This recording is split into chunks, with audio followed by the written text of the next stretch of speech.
Lepo pozdravljeni, sem v družbi Kombinat, v družbi ženskega pevskega zbora, ki prepeva pesmi upora z vsega sveta. Lepo pozdravljeni.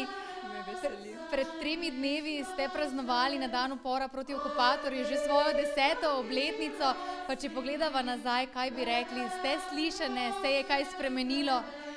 Če povem, da je ideja za zbor nastala na Dekliščini in da je od takrat dejansko minilo 10 let, intenzivnih 10 let nastopov po celi Sloveniji in v sosednjih državah.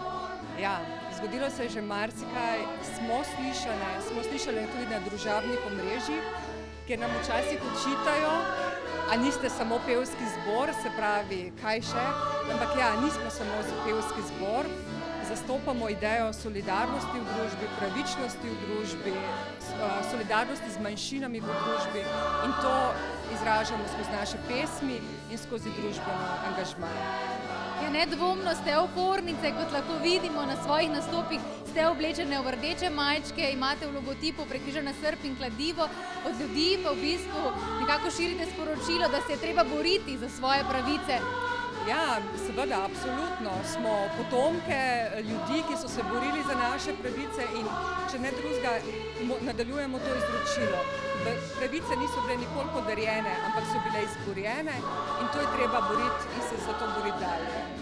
Najlepša hvala. Ja, jutri praznujemo praznik dela. Kakšno sporočilo bi predali našim gledalcem? Ja, praznik dela je praznik delavskih pravic, ki prvo, kar je treba pri pravicah poudariti, da niso podarjene, ampak so izborjene. In treba se je boriti za to, da take ostanejo, ker kot vidimo, tudi niso samoumevne. In mogoče se sliši obrabljeno, ampak je še kako resnično, v slogi je moč. Tudi jutri boste nastopali, kje vas lahko slišimo? Ja, jutri bomo v Števrjanu, v slovenskem zamejstvu.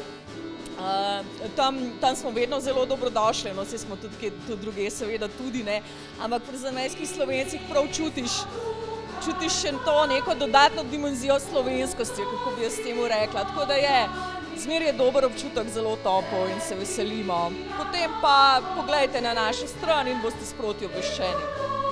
Hvala. Torej ja, vabljeni v Italijo, sicer pa vse informacije najdete na njihovi